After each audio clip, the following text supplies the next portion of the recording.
नमस्कार विद्यार्थी मित्रांनो आपलं सर्वांचं या ठिकाणी स्वागत आहे। आपण बघतोय सरळ सेवा भरती टेस्ट सिरीज। आता याच्यामध्ये आपण आज 25 प्रश्न बघणार आहोत सामान्य ज्ञानाचे, जीके चे 25 प्रश्न। आपला मुख्य फोकस असणार आहे म्हाडा भरती, कारण की ती परीक्षा जवळ आलेली आहे। त्याच्यानंतर भूमी अभिलेख भरतीचा पेपर सुद्धा जवळ आलेला आहे। पुढे तलाठी, ग्रामसेवक, पोलीस भरती, आरोग्य भरती, TIT याच्यासाठी उपयुक्त हे 25 प्रश्न असणार आहे। शेवटपर्यंत बघा। विथ ॲनालिसिस असणार आहे। याच्या विश्लेषण शीट तुम्हाला आपल्या STI RCP ॲप्लिकेशनला आपण देतो आहोत। ओके, या प्रत्येक प्रश्नाचं विश्लेषण सविस्तरपणे त्या ठिकाणी तुम्हाला भेटणार आहे। मग पहिला प्रश्न आहे, जगातील असा कोणता महासागर आहे की ज्याचं नाव एका देशावरून पडलंय? सोप्या प्रश्नापासून सुरुवात आहे, म्हणजे सुरुवात सोप्यापासून करूया, पुढे मग हळूहळू तुम्हाला कळेल की अवघडही प्रश्न असतात। हिंदी महासागर, अटलांटिक, पॅसिफिक, दक्षिण भूमध्य। 76 नंबरचा प्रश्न आहे। सरळ देशाच्या नावावरून म्हणजे हिंदुस्थान या नावावरून त्या महासागराला हिंदी महासागर, ज्याला आम्ही भारतीय महासागर असंही म्हणतो, ओके, ते या ठिकाणी लक्षात ठेवा। आणि हा भारताच्या दक्षिणेला आहे। जगातील 3 नंबरचा किती? जगातील 3 नंबरचा हा महासागर आहे, हे सुद्धा तुम्हाला माहित असलं पाहिजे। ओके, तुमच्या विश्लेषण शीटमध्ये त्या सगळ्या बाबी दिलेल्या आहे। जवळपास 20% पाण्याचा साठा या महासागरामध्ये आहे। याच्या उत्तरेला काय? भारतीय उपखंड आहे। सरळ हा महासागर असा खाली आहे, इथे हा हिंदी महासागर, इथे उत्तरेला भारतीय उपखंड त्याच्या उत्तरेला आहे। त्याच्यानंतर पश्चिमेला पूर्व आफ्रिका आहे, पूर्वेला भारतीय सुंदा बेट आहे आणि ऑस्ट्रेलिया आहे। इकडे जर बघितलं तुम्ही, सुंदा बेट असेल, ऑस्ट्रेलिया असेल, इकडे पूर्व आफ्रिका असेल, या बाबी तुम्हाला माहित असल्या पाहिजे। या आणि दक्षिणेला ध्रुव महासागर आम्ही ज्याला म्हणतो आहे। आणि एकमेव महासागर आहे की ज्याचं नाव देशाच्या नावावरून पडलं, याला हिंदुस्थान संस्कृतमध्ये याला रत्नाकर असं सुद्धा म्हटलं जातं। काय? रत्नाकर। आणि त्याच्यावरून मग हिंद महासागर हे नाव पडलेलं आहे। एवढ्या बाबी इथे लक्षात ठेवा। आपण पुढच्या प्रश्नाकडे जातोय। बघा पुढचा प्रश्न काय आहे। योग्य विधान ओळखा म्हटलेलं आहे, किंवा विधाने ओळखा असं म्हटलेलं आहे। इथे जर बघितलं तुम्ही तर पहिलं दिलंय, कुठल्याही माणसासाठी आजवर पेटंट दिले गेले नाही, माणसासाठी। आणि त्याच्यानंतर मानवी जनुके पेटंट केली नाही असं म्हटलेलं आहे। 2 गोष्टी प्रश्न रिपीट आहे निश्चितपणे। या ठिकाणी जर बघितलं तुम्ही, हा प्रश्न विचारला गेलेला आहे फक्त त्याच्यानंतर ब, त्याच्यानंतर अब आणि दोन्ही चूक असं म्हटलेलं आहे। 77 नंबरचा प्रश्न आहे। इथे जर बघितलं मित्रांनो तर तुमच्या लक्षात येईल की पहिला मुद्दा जो म्हटलेला आहे, कुठल्याही माणसासाठी आजवर पेटंट दिले गेले नाही, हे विधान या ठिकाणी चुकीचं आहे। माणसासाठी पेटंट दिले गेले नाही हे विधान चुकीचं आहे। दुसरं विधान जे आहे की मानवी जनुके पेटंट केलेले नाही, मानवी जनुके, हे विधान बरोबर आहे। इथे फक्त ब बरोबर आहे, लक्षात ठेवा। आता हे पेटंट संदर्भात जर बघितलं तुम्ही, जगातील कोणत्याही माणसासाठी पेटंट दिले जाते हे लक्षात राहू दे। इथे जे नाही म्हटलेलं आहे ना, ते तेवढं लक्षात ठेवा। आपण पुढच्या मुद्द्याकडे जातोय। युद्ध घोषित करण्याचा किंवा समाप्त करण्याचा अधिकार हा कोणाला आहे? युद्ध घोषणा, युद्ध समाप्ती या संदर्भातले अधिकार कोणाला आहे? राज्यघटनेचा हा प्रश्न आहे।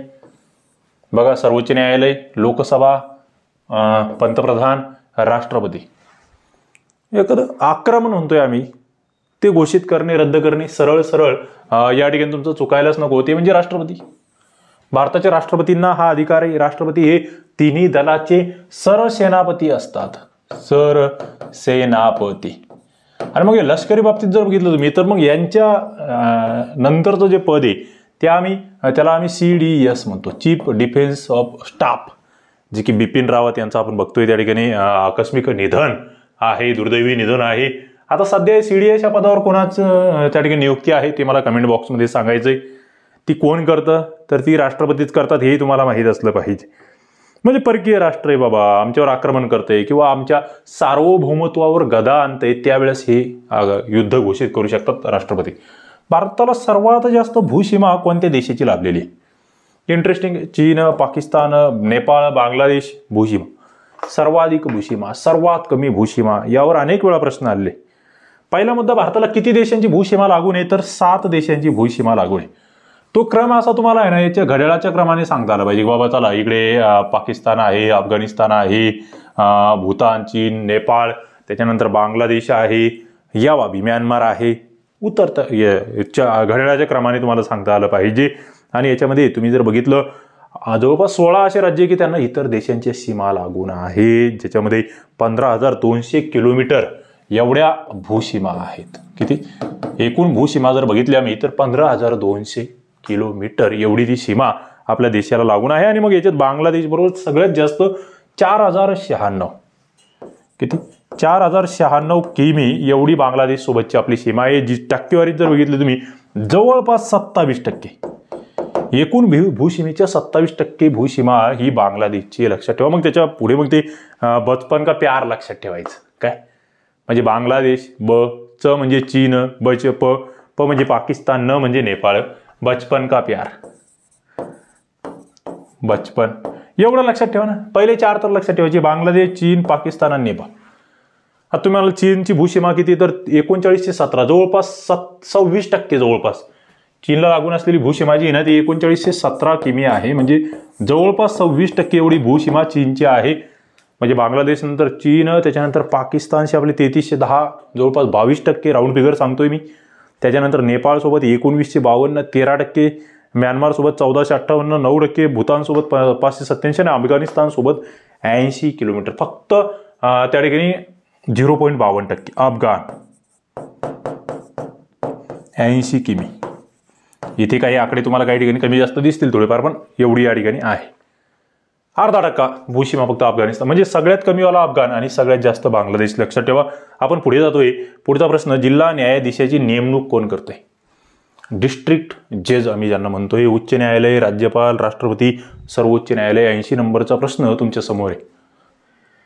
बघा, जिल्हा न्यायाधीश आहे, जिल्ह्यातील न्यायाधीश आहे. आता उच्च न्यायालयाचे न्यायाधीश आणि सर्वोच्च न्यायालयाचे न्यायाधीश म्हणजे दोन गोष्टी लक्षात ठेवायच्या. कधी सुप्रीम कोर्ट आणि दुसरा हायकोर्ट, या दोघांचे जे काही मुख्य न्यायाधीश आणि इतर न्यायाधीश आहे का, यांची नियुक्ती कोण करता आहे? यांची नियुक्ती राष्ट्रपती करतात. पण त्याच्या खाली जिल्हा पातळीवर तुम्ही आले की मग तिथे त्या नियुक्तीचे अधिकार राज्यपालांना आहेत, हे लक्षात ठेवा. हे चुकू द्यायचं नाही. राज्यपालांना ते अधिकार आहेत. मुद्दे महत्वाचे, कामाचे आहेत. त्याच्यानंतर जर बघितलं आपण तर याच्यामध्ये एक पात्रता लक्षात ठेवायची.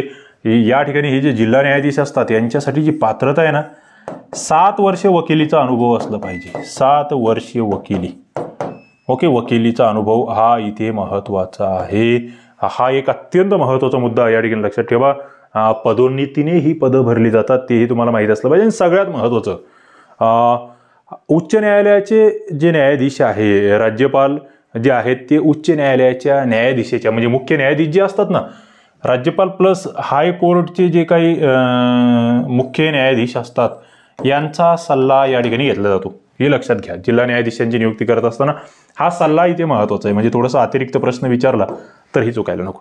मित्रांनो, तुम्हाला हे लेक्चर आवडत असेल तर नक्की लाईक करा, आपल्या मित्रांना शेअर करा. कारण की खूप मेहनत घेऊन आपण तुमच्यासाठी हे लेक्चर्स घेतो आहोत. खूप साऱ्या याच्यावर नोट्स काढावे लागतात, अभ्यास करावा लागतोय. हे सगळे विश्लेषण जे याच्या सीट्स तुम्हाला दिले आपण STI RCP ॲप्लिकेशन. बघा, याच्यावर म्हाडा भरतीची तुम्ही तयारी करत असाल त्याचा special course fast track batch आपली चालू आहे, तिथे तुम्ही घेऊ शकतात. भूमी अभिलेखची फास्ट ट्रॅक बॅच चालू आहे. तलाठी भरती, ग्रामसेवक भरती, प्रत्येकाच्या स्वतंत्र बॅचेस आहे. आणि तुम्हाला सगळ्यांचीच तयारी करायची तर मग सरळ सेवा भरतीची बॅच आहे. 50+ पदं जे आहेत त्याची बॅच. हे सगळं तुम्हाला इथे डेमो लेक्चर बघा, फ्रीमधले लेक्चर्स तर बघा, डाउनलोड करा. खाली डिस्क्रिप्शन बॉक्समध्ये लिंक आहे, नक्की फायदा होईल तुम्हाला. पुढे जातोय मी, याच क्वालिटीचे सगळे लेक्चर्स तिथे भेटतील. पुढे जातोय. पुढचा प्रश्न बघा, महात्मा फुले यांनी नाभिकांचा संप का घडवून आणला? सरळ सेवा परीक्षेला कशा पद्धतीचे प्रश्न आहेत का, एकदा जर ते कळाले तुम्हाला बस मग तुम्ही सक्सेस. बघा, केशवपनाची चाल बंद व्हावी, जातीव्यवस्थेला विरोध, नाभिकांना चांगली वागणूक मिळावी म्हणून 1, 2, 3 तिन्ही बरोबर. 81 नंबरचा प्रश्न आहे. आता हा नाभिकांचा संप कुठे घडवून आणला होता हाही प्रश्न तुम्हाला येऊ शकतो, महत्वाचा आहे. आता हे केशवपनाची पद्धत जी आहे, म्हणजे एखादी महिला विधवा झाल्यानंतर तिचे केशवपन केले जायचे, ते बंद व्हावे म्हणून या ठिकाणी ही प्रथा होती. ती बंद व्हावी म्हणून हा महात्मा गांधी फुले यांनी केलेला प्रयत्न होता. पुढे, लोकसभेच्या सदस्य संख्येच्या किती टक्क्यापेक्षा जास्त एवढी मंत्र्यांची संख्या असता कामा नये? बघा, म्हणजे मॅक्झिमम किती टक्के मंत्री असू शकतात? लोकसभेचे एकूण सदस्य किती सध्या, म्हणजे 552ची मॅक्झिमम लिमिट आहे. आता सध्या 545 आहे. मग त्याच्या किती टक्क्यापेक्षा जास्त असता कामा नये? 82 नंबरचा प्रश्न आहे. इथे जर तुम्ही बघितलं तर मित्रांनो 15% हे लक्षात ठेवा. म्हणजे मॅक्झिमम 15% एवढेच मंत्री त्या ठिकाणी असू शकतात. आणि इथे घटनादुरुस्ती लक्षात ठेवायची. 91वी घटनादुरुस्ती 2003ची लिहूनच घ्यायचं आहे. 91 घदू 2003ला ही तरतूद केलेली आहे, कारण की खूप मोठं मंत्रिमंडळ बनत होतं, कुठेतरी तो असमतोल होत होता. त्या ठिकाणी अटल बिहारी सरकार जे आहे, वाजपेयी सरकार यांनी या ठिकाणी ही घटना दुरुस्ती केलेली होती, लक्षात राहू द्या. पुढे आपण जातो आहोत. पुढचा मुद्दा या ठिकाणी, पुढचा प्रश्न तुमच्यासाठी. नगर परिषदेचा प्रशासन प्रमुख कोण असतो किंवा प्रशासकीय प्रमुख कोण असतो? बघा, एक ह्या स्थानिक स्वराज्य संस्थेवरचा हा प्रश्न आहे. नागरी आणि ग्रामीण या प्रत्येक स्थानिक स्वराज्य संस्थेला आहे ना, एक प्रशासकीय प्रमुख असतो आणि एक राजकीय प्रमुख असतो. त्या बाबी तुम्हाला माहीत असल्या पाहिजे. इथे जर बघितलं नगर परिषद, तिचा प्रशासकीय प्रमुख कोण असतो? मुख्याधिकारी, नगराध्यक्ष, तहसीलदार, गट विकास अधिकारी. बघा, इथे मुख्याधिकारी हा प्रशासकीय प्रमुख, नगराध्यक्ष हा राजकीय प्रमुख आहे. आता हे गट विकास अधिकारी हा पंचायत समितीचा प्रशासकीय प्रमुख आहे, तहसीलदार हा तर तहसीलचा प्रमुख आहे. इथे पंचायत समितीचा जर तुम्हाला राजकीय प्रमुख विचारला, इकडे जसा नगराध्यक्ष तसा इकडे सभापती असतो, ते माहीत असलं पाहिजे. नगर परिषद इंटरेस्टिंग आहे, महत्वाचं आहे. महानगरपालिका आणि नगरपालिका अधिनियम 1965 नुसार या ठिकाणी तो मुख्याधिकारी असतो. त्याचं सर्व कर्मचाऱ्यांवर नियंत्रण असतं. MPSC निवड करते, राज्य सरकार नियुक्ती करते, बडतर्फी, बदली, सगळे काही अधिकार राज्य सरकारला आहे. बघा, 1995चा अधिनियम आणि MPSC मार्फत तुम्ही जे राज्यसेवेची परीक्षा देतात तिथून या ठिकाणी ही निवड होते. बदली वगैरे सगळ्या पावर राज्य सरकारला आहेत. फक्त निवड MPSC देणार यादी हे आम्ही निवडले, तुम्ही बघा. पुढे मग बदली, बडतर्फी, नियुक्ती सगळ्या बाबी कोणाच्या याच्यामध्ये येतात? राज्य सरकारकडे येतात, हे लक्षात घ्या. पुढचा मुद्दा आहे, कोसबाडच्या टेकडीवरून हा ग्रंथ कोणी लिहिला आहे? ताराबाई मोडक, अनुताई वाघ, गोदावरी परुळेकर, पांडुरंग साबळे. महत्वाचा आहे, गाजलेला ग्रंथ आहे, अनेक वेळा विचारला गेलेला ग्रंथ आहे. मित्रांनो, अनुताई वाघ यांनी लिहिलेला हा ग्रंथ आहे. कोसबाडच्या टेकडीवरून सध्या कोणत्या जिल्ह्यात आहे ते तुम्ही मला सांगू शकतात? अनुताई बाळकृष्ण वाघ.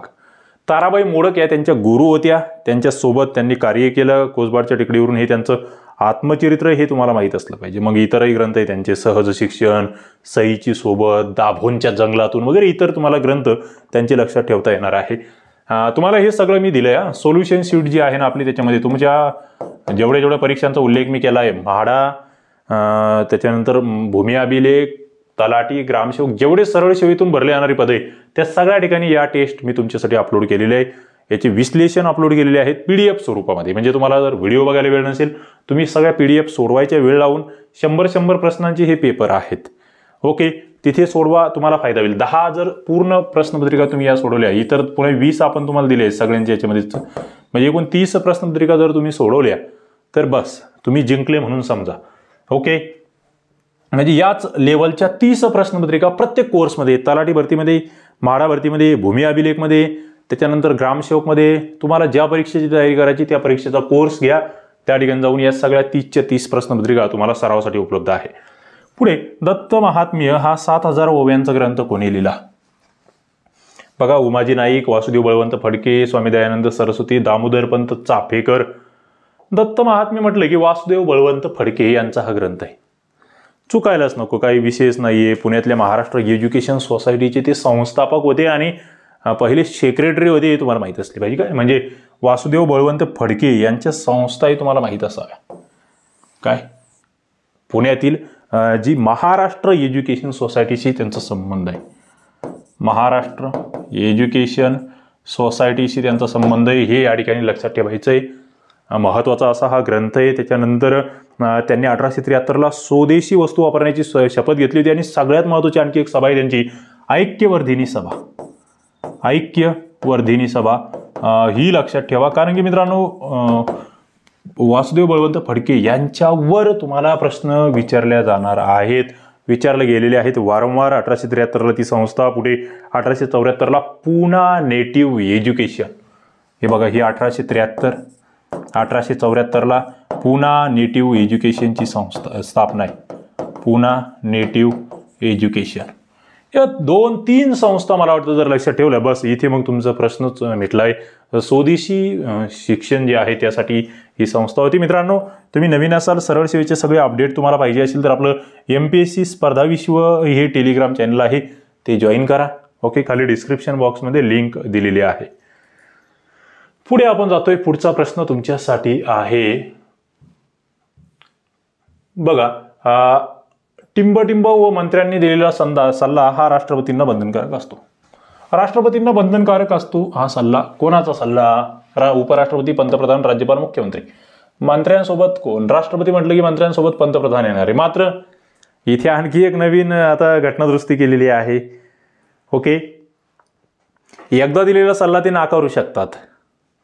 इथे 42व्या घटनादुरुस्तीनुसार हे केलं होतं की चला हे बंधनकारक असेल, मात्र पुढे पुन्हा थोडासा बदल केला आणि एकदा दिलेला सल्ला नाकारतील, मात्र दुसऱ्यांदा दिला तर तो नाकारू शकत नाही पंतप्रधान, म्हणजे त्या ठिकाणी पंतप्रधान, हे लक्षात घ्यायचं आहे. थोडक्यात तो लोकसभा बरखास्तीचा सल्ला जो आहे तो राष्ट्रपती नाकारू शकत नाही. तो सगळ्यात महत्त्वाचा सल्ला या ठिकाणी असतो. पुढे आमच्या गावात आम्हीच सरकार. कोणतं गाव प्रसिद्धीस आलं? 87 नंबरचा प्रश्न आहे. सरळ सरळ मेंढालेखा हे गाव, याच्यावर अनेक वेळा प्रश्न आलेले. ओके, मेंढालेखा गडचिरोली महाराष्ट्रातील पहिलं गाव, देशातील पहिलं गाव होतं हे की जिथे स्वयं म्हणजे जे वन उपज आहे ते स्वतःच आम्ही वापरू असं म्हणणार हे गाव होतं. गोंड आदिवासी या ठिकाणी राहतात. धानोरा तालुका आहे तो, तेही लक्षात ठेवायचं आहे. आणि महत्त्वाचं चर्चा याची चाललेली आहे, पुढे सुद्धा होत राहील. शीखांमधील धर्म सुधारण्यासाठी अमृतसर येथे कोणती सभा स्थापन केली गेली? बघा, शीख सभा, धर्मसभा, सिंग सभा की नानक सभा?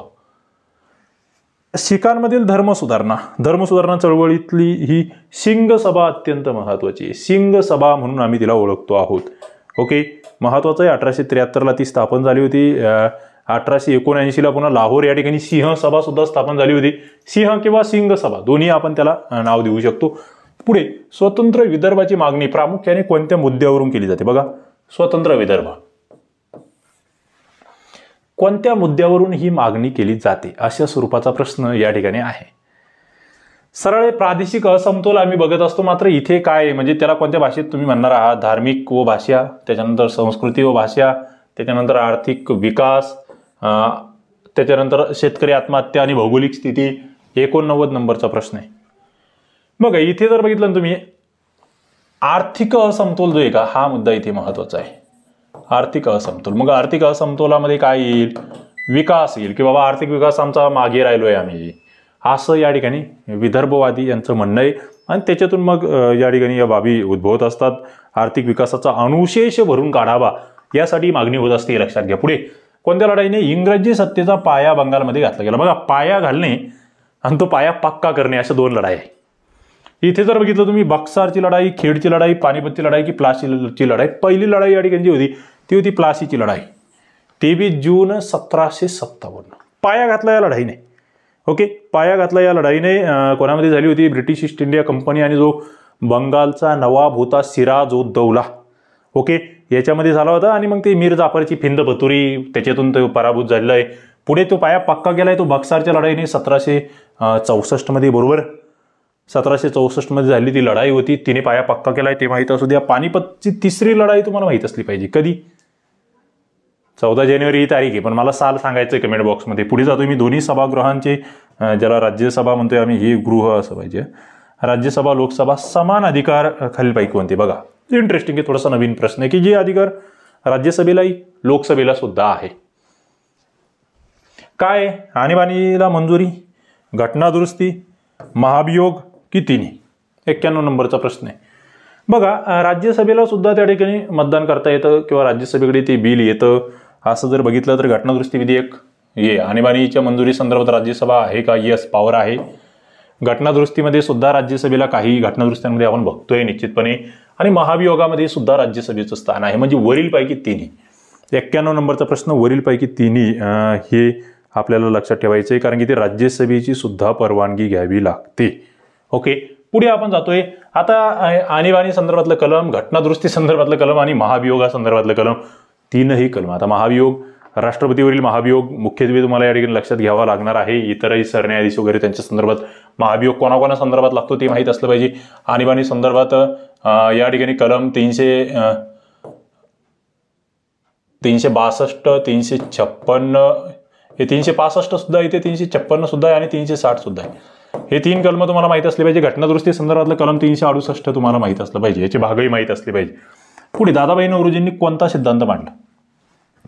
संपत्तीचे अपहरण, संपत्तीचे एकीकरण, संपत्तीचे विभाजन, सत्ता अपहरण. सरळ सरळ दादाभाई नौरोजी म्हटलं की आम्हाला एकतर संपत्ती संदर्भातले मुद्दे लक्षात येतात आणि त्याच्यामध्ये संपत्तीचे अपहरण, आता याला संपत्तीचे निस्सारण असंही म्हटलं गेलेलं आहे.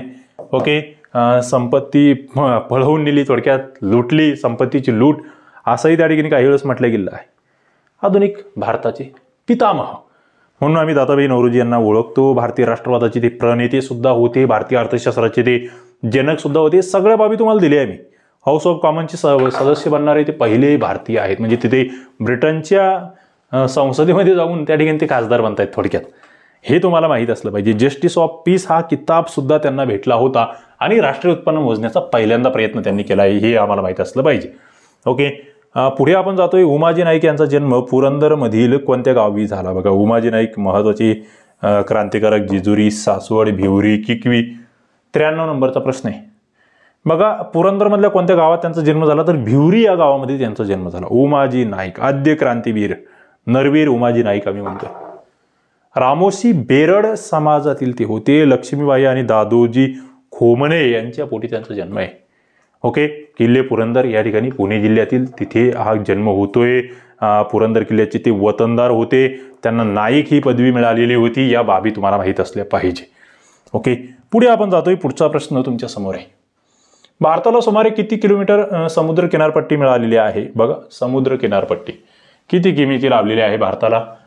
7,500, 8,500, 8,000 आणि 9,000. 94 नंबरचा प्रश्न आहे. सरळ सरळ आहे. बघा, समुद्र किनारपट्टी हा वेगळा विषय. आपण आजच्याच लेक्चरमध्ये तुम्हाला भूसीमा जी आहे ती बघितलेली आहे. आणि सर्वाधिक समुद्र किनारपट्टी कोणाला लाभलेली आहे असं तुम्हाला विचारलं तर मग ती गुजरातला लाभलेली. महाराष्ट्राला 720 किमीचा किनारा लाभलेला आहे, हे तुम्हाला माहीत असलं पाहिजे. पुढे जातोय आपण. योग्य विधान किंवा विधाने ओळखा. उत्तम शिक्षणासहित असलेल्या उत्तम आरोग्यामुळे जन्मदर घटतो.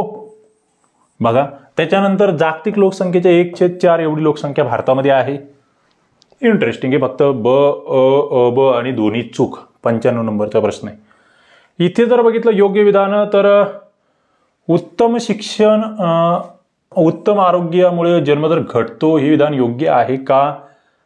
तर यस, तुमचं शिक्षण चांगलं झालं, उच्च शिक्षित झाले, चांगलं आरोग्य असेल तर जन्मदर घटतो. उगाच खूप जास्त अपत्यांची संख्या त्या ठिकाणी वाढवत नाही कोणी. आणि इथे जे हे मात्र 1/4 कुठेतरी चुकतंय. जगाची लोकसंख्या किती, भारताची लोकसंख्या किती या बाबी तुम्हाला माहीत असेल तर मग तुम्हाला कळेल की भारताच्या लोकसंख्येचा वाटा हा 17% आहे. किती? 17%. हे 1/4 म्हणजे हे चाललं 25%. नाही जमत ना. सरळ आहे, लॉजिकल आहे एकदम. ओके, लक्षात ठेवायचं आहे या ठिकाणी. मुद्दे महत्वाचे. पुढे आपण जातोय. पुढचा प्रश्न तुमच्या समोर आहे. कोणत्या राज्याने कोरोना विषाणूला राज्य आपत्ती म्हणून प्रथम जाहीर केला? हा प्रश्न पुढचे 2 वर्ष येणार आहे आणखी. महाराष्ट्र, केरळ, तामिळनाडू, तेलंगणा. 96 नंबरचा प्रश्न आहे. उत्तर तुम्हाला देता आलं पाहिजे. सरळ केरळ हे ते राज्य आहे. केरळ राज्य ज्याने की कोविड-19ला राज्य आपत्ती म्हणून जाहीर केलं होतं आणि हे पहिलं राज्य होतं भारतातील असं करणारं. त्याच्यानंतर पुढे जातोय मी. 97 नंबरचा प्रश्न. बघा, भारतातील कोणत्या राज्यामध्ये शासकीय महाविद्यालय व विद्यापीठांना विनामूल्य हायस्पीड इंटरनेट व वायफाय सुविधा प्रथम सुरू केली? बघा, विनामूल्य वायफाय. हरियाणा, पश्चिम बंगाल, उत्तराखंड, मध्य प्रदेश. 97 नंबरचा प्रश्न आहे. मित्रांनो, राज्य कोणतं माहिती आहे? इंटरनेट आणि वायफाय फ्रीमध्ये देणारं राज्य उत्तराखंड. महत्वाचं आहे. मुख्यमंत्री रावत यांनी त्या ठिकाणी ही सुरुवात केली होती. पुढे नुकताच निधन झाले केंद्रीय मंत्री रामविलास पासवान कोणत्या पक्षाचे अध्यक्ष होते? तृणमूल काँग्रेस, भारतीय जनता पार्टी, अपना दल आणि लोक जनशक्ती. तुम्ही या 2 गोष्टी तर सहज कट करणार आहे, कारण की ते तृणमूल काँग्रेस म्हटलं की आम्हाला ममता बॅनर्जी आठवतात, भारतीय जनता पार्टी म्हटलं की आम्हाला हा पक्ष सगळ्यांना बहुचर्चित आहे. मात्र राहिले 2 आणि या 2 मध्ये थोडंसं लॉजिकने गेलात तर तुम्हाला लोक जनशक्ती पार्टी हे उत्तर या ठिकाणी देता येतं की या पक्षाचे ते अध्यक्ष होते. त्यांचं 74व्या वर्षी 8 ऑक्टोबर 2020ला निधन झालं आणि 2000 मध्ये त्यांनी हा लोक जनशक्ती पक्ष किंवा पार्टी स्थापन केली. मित्रांनो, तुम्ही नवीन असाल आपलं YouTube channel Rohidas Chonde Patil GST इन्स्पेक्टरला सबस्क्राईब करा आणि नोटिफिकेशन बेलला क्लिक करून ठेवा. पुढचा शेवटचा प्रश्न मला वाटतं या ठिकाणी आपला आहे. 2 प्रश्न राहिले. भारतातील नोकरदारांना भविष्यात अधिक सर्जनशील आणि नाविन्यपूर्ण काम करता यावे यासाठी केंद्र सरकारने कोणतं मिशन सुरू केलं? बघा, नोकरदारांना सर्जनशील बनवायचं आहे. मिशन कर्मयोगी, मिशन इंद्रधनुष्य, मिशन ऊर्जा, मिशन स्वच्छ भारत. सरळ नावातच कर्म असलं पाहिजे. मिशन कर्मयोगी हे ते मिशन आहे ज्याला की मंजुरी भेटलेली आहे 2 सप्टेंबर 2020 मध्ये आणि एकात्मिक सरकारी ऑनलाईन प्रशिक्षण ज्याला IGOT कर्मयोगी प्लॅटफॉर्म असं नाव दिले, त्याच्या माध्यमातून या सगळ्या बाबी होणार आहे. पुढे जागतिक शिक्षक पुरस्कार 2020 रणजितसिंह डिसले यांना कोणी दिला? आशा फाउंडेशन, ग्लोबल फाउंडेशन, वारकी फाउंडेशन की साहित्य अकॅडमी? सरळ आहे, तुमच्या लक्षात येईल की हे तर वारकी फाउंडेशन आहे जे जागतिक शिक्षक पुरस्कार देत आहे रणजितसिंह डिसले यांना. पण याच्यासोबत आणखी एक संस्था होती, वारकी फाउंडेशन लंडनचं आहे, याच्यासोबत आणखी एक संस्था होती ती म्हणजे युनेस्को. हेही लक्षात ठेवा. युनेस्को ही संस्था लक्षात ठेवणं आमच्यासाठी गरजेची आहे, महत्त्वाची आहे. ओके, सोलापूर जिल्ह्यातले हे जिल्हा परिषद भरतीवाडीचे शिक्षक या ठिकाणी लक्षात ठेवायचे आहेत. मित्रांनो, अशा पद्धतीने या ठिकाणी हे 25 प्रश्न पाहिले. नक्कीच तुमच्या ज्ञानामध्ये भर पडलेली असणार आहे. STI RCP application okay download करा. त्या ठिकाणी तुम्हाला अशा एकूण प्रत्येक कोर्समध्ये आपण 10+20 30 टेस्ट दिलेल्या आहेत. 30 बस. त्याच्यामध्ये गणित बुद्धिमत्ता आहे, मराठी व्याकरण आहे, इंग्रजी व्याकरण आहे आणि GK आहे विथ सोल्युशन दिलेलं आहे पुन्हा, म्हणजे त्याचे तुम्हाला स्पष्टीकरण सुद्धा दिलेले आहेत. चला या ठिकाणी आपण थांबूया. धन्यवाद.